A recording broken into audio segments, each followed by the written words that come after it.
आज की कहानी। पति जो ठहरे। शादी के बाद कैसा था प्रीति का हाल।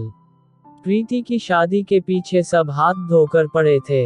कुछ तो अंधविश्वासी टाइप के लोग मुफ्त की सलाह भी देते, देखो शादी समय से होनी चाहिए, नहीं तो बड़ी मुसीबत होगी और अच्छा पति भी नहीं मिलेगा। इसलिए 16 सोमवार का व्रत करो। वैभव लक्ष्मी का 11 शुक्रवार भी।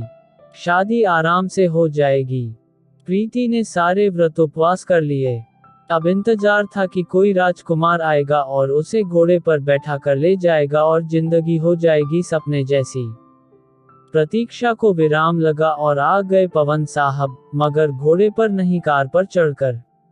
अब शादी के पहले का हाल भी बताना जरूरी है। सगाई के बाद ही प्रीति को पवन साहब लगे फोन करने। घंटों बतियाते, चिट्ठी भी लिखते लिखाते। प्रीति को तो जैसे बिन मांगे फरियाद पढ़ा लिखा बांका जवान जो मिल गया था। खैर, शादी धूमधाम से हुई। प्रीति के पैर जमीन पर नहीं पग रहे थे। पवन साहब भी शुरुआत में हीरो की माफिक रोमांटिक थे, और पति बनते ही दिमाग चढ़ गया 7वें आसमान पर, मैं पति हूँ। प्रीति भी हक्की बकी थी, इन साहब को हुआ क्या। अभी तक तो बड़े सलीके से हंसते हंसाते थे, लेकिन पति बनते ही नाक सिकोड़कर बैठ गए। प्रेम के महल में हुक्म की इंतहा। यह बात कुछ हजम नहीं हुई, पर शादी की है तो हजम करना ही पड़ेगा। फिर तो प्रीति ने अपना पूरा हाजमा ठीक किया, पर पति को यह कैसे बर्दाश्त की। पत्नी का हाजमा सही हो रहा है, कुछ तो करना पड़ेगा, वरना पति बनने का क्या फायदा। कपड़े क्यों नहीं फैलाए अभी तक, पति महाशय ने हैकनाई दिखाते हुए पूछा। बेचारी प्रीति ने सहम कर कहा, भूल गई थी। कैसे भूल गई। फेसबुक, व्हाट्सएप, किताबें याद रहती हैं, यह कैसे भूल गई। अब भूल गई तो भूल गई, भूल सुधार ली जाएगी, प्रीति मन ही मन बोली। कितनी बड़ी गलती है यह। तो अब जाओ, आइंदे से मेरा कोई काम मत करना, मैं खुद कर लूंगा, पति महाशय ने ऐलान कर दिया।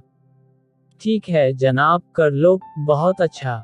वैसे भी मुझे कपड़े फैलाने पसंद नहीं, प्रीति ने मन में सोचा। पति महाशय ने मुंह फुला लिया, तो अब बात नहीं करेंगे। बात नहीं करेंगे तो वह भी कुछ घंटों नहीं बल्कि पूरे 3 से 4 दिनों तक। अब प्रीति का हाजमा कहाँ से ठीक हो, अब तो एसिडिटी होना ही है, फिर सिर दर्द। एक बार प्रीति पति महाशय के ऑफिस के टूर पर साथ आई थी। पति महाशय ने रात को गेस्ट हाउस के कमरे में साबुन मांगा। प्रीति ने साबुनदानी पकड़ाई, पर यह क्या, उसमें तो पिद्दी सा साबुन का टुकड़ा था। पति महाशय का गुस्सा 7वें आसमान पर। फिर तो पूरे 1 हफ्ते बात नहीं की। ऑफिस के टूर में घूमने आई प्रीति की घुमाई गेस्ट हाउस में ही रह गई। आखिर इतनी बड़ी भूल जो कर दी थी। उसके बाद से प्रीति कभी साबुन ले जाना नहीं भूली। पति महाशय गर्व से सीना तान लिए कि प्रीति की इस गलती को उन्होंने सुधार दी। प्रीति ने भी सोचा कि पति के इस तरह मुंह फुलाने की गलती को सुधारा जाए, पर पति कहाँ सुधरने वाले। उनका मुंह गुब्बारे जैसा फूला तो जल्दी पिचकेगा नहीं, आखिर पति जो ठहरे। प्रीति एक बार घूमने गई थी बड़े शौक से। पति महाशय ने ऊंची एड़ी की सैंडल खरीदी। प्रीति सैंडल पहनकर ज्यों ही घूमने निकली कि ऊंची एड़ी की चप्पल टूट गई, और पति महाशय गए रूठ। ऊपर से ताना भी मार दिया, कभी इतनी ऊंची एड़ी की चप्पलें पहनी नहीं तो खरीदी क्यों। अब चलो, बोरिया बिस्तर समेट वापस चलो। प्रीति हो गई हक्की बक्की, इतनी सी बात पर इतना बवाल। आखिर चप्पल ही है, दूसरी ले लेंगे। पति महाशय का मुंह तिकोना हो गया तो सीधा होने में समय लगता है, पर प्रीति को भी ऐसे आड़े तिरछे सीधा करना खूब आता है। फिर वह सॉरी बोलकर मामला रफा दफा किया। कभी भी पति महाशय का स्वर चाशनी में लिपटा होता है, पर ऐसा बहुत कम ही होता है। एक बार बड़े प्यार से प्रीति को जन्मदिन पर घुमाने का वादा कर ऑफिस चले गए, और लौटने पर प्रीति के तैयार होने में सिर्फ 5 मिनट की देरी पर गुस्सा हो पड़े, और फिर से नाक सिकोड़ कर ले गई मॉल। लेकिन मुंह से एक शब्द भी नहीं फूटा। प्रीति ने अपनी फूटी किस्मत को कोसा कि ऐसे आदर्श पति मिले थे उसे। प्रीति पति की प्रतीक्षा में थी कि पति टूर से लौट कर आएंगे तो साथ में खाना खाएंगे। पति महाशय लौटे 11 बजे। जैसे ही सुना कि प्रीति ने खाना नहीं खाया तो बस जोर से डपट दिया और पूरी रात मुंह फुलाए लेटे रहे। प्रीति ने फिल्मों में कुछ और ही देखा था पर हकीकत तो कुछ और ही था। वह दिन और आज का दिन प्रीति ने पति की प्रतीक्षा किए बगैर ही खाने का नियम बना लिया।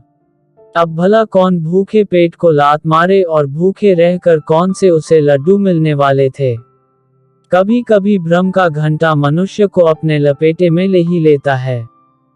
प्रीति को लगा कि पति महाशय का त्रिकोण अब सरल कोण में तब्दील होने लगा है, पर भ्रम तो भ्रम ही होता है, सच कहाँ होता है। प्रीति को प्रतीत हुआ कि उसका इकलौता पति भी नमकीन हो गया है, पर सूरत और स्वभाव में फर्क होता है न। सूरत से सलोना और स्वभाव व्यंग्यबान चला दिया।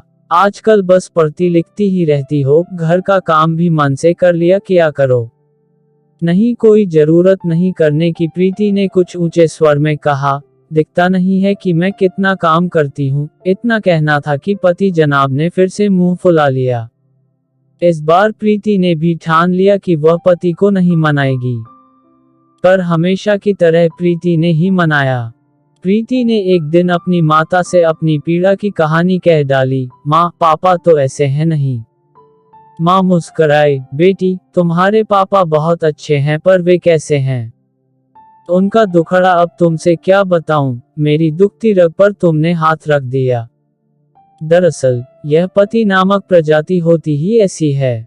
इस प्रजाति में कोई भी जीवन विकास की अवधारणा लागू नहीं होती, इसलिए जो है जैसा है इन्हीं से उलझे रहो। ये कभी सुलझने वाले नहीं। लड़के प्रेमी, भाई मित्र पिता सब रूप में अच्छे हैं, पर पति बनते ही बौरा जाते हैं। प्रीति को वह गाना याद आने लगा, भला है बुरा है जैसा भी है मेरा पति मेरा। पर माँ, स्त्री के अधिकारों का क्या और स्त्री विमर्श का प्रश्न? प्रीति ने पूछा। प्रीति, तुम्हारा पति त्रिकोण ही सही पर तिकोना समोसा खिलाता है न? हाँ, वह तो खिलाते हैं, बस फिर कोई बात नहीं, उसकी बातें एक कान से सुनो और दूसरे से निकाल दो। अपना काम धीरे धीरे करते चलो। प्रीति ने एक ठंडी आह भरी और मुंह से निकला, ओह पति जो ठहरे। आज की कहानी में बस इतना ही।